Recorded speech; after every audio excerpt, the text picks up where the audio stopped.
How do people put words together to make meaning? Think about how one constructs a simple sentence, such as, I ate cheese. The sentence has the doer, I, followed by the act, ate, followed in turn by the receiver, cheese. The sentence that was just produced has a subject-verb-object word order, which is quite common among languages. English is very strict about this, so changing the sentence to cheese ate I conveys a very different meaning.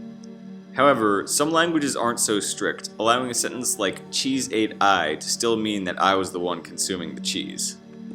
Some languages are so free that speakers can put words in any order and still wind up with the same meaning.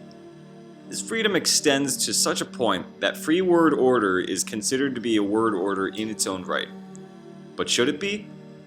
I'd like to argue that all languages have a default word order, and that free word order is simply a feature that languages have. So, why do I think that every language has a default word order? To visualize this, imagine a sliding scale of word order flexibility. On the very left is a hypothetical language that is totally strict in its word order. On the very right is a language that allows complete freedom in word order. Between these two extremes are all of humanity's languages, and each one of them takes a different position on this scale. We'll find that even as the language becomes more free, it will retain a basic word order. English as the language has a very strict word order.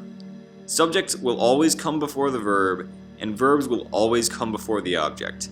However, there is some freedom with how adverbs are handled, allowing them to show up in multiple different places while retaining the same meaning.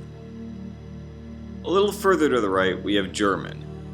German is the namesake language of the Germanic language family and contains an interesting way of scrambling word order. Objects can be moved to the front of a sentence without compromising meaning. Despite this scrambling feature, the base word order of the language remains SVO.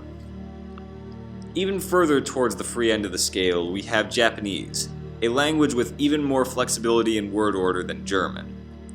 Words can be placed in pretty much any order so long as they come before the verb. There are of course rules to this, but that is the general rule. Even still, all things considered, the base word order of this language is SOV. Next, let's take a look at Warlpiri. This Aboriginal language in Australia is almost totally free in its word order. However, the verb must always be the second word in the sentence, with no exceptions. Despite the fact that it appears to lack a word order in the sense of like subject-object-verb, subject-verb-object, or verb-object-subject, it still has an order that must be followed. Ojibwe is a language spoken in Canada and the US by the Anishinaabe people, and it is known for having great flexibility with its word order, allowing any permutation of words to have the same meaning. However, when speakers were shown photos and asked to describe them, something interesting happened. They overwhelmingly preferred the verb-object-subject word order over all others. So the question stands, is Ojibwe a free word order language, or is it a VOS language with free word order as a feature? Considering that all of these languages show evidence of having some kind of base word order regardless of how flexible they are in ordering words, it can be reasonably inferred that all languages have a basic word order.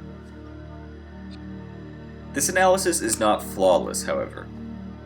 Both Jiwarli and Ojibwe are indigenous languages that were exposed to languages with relatively fixed word orders through French and English colonization. This could have influenced these languages and added an underlying word order when there wasn't one before. Also, research in this area is not very common, so I could be extrapolating when I shouldn't be. Either way, the evidence that I do have points to all languages having a base word order. 1, 2, 3.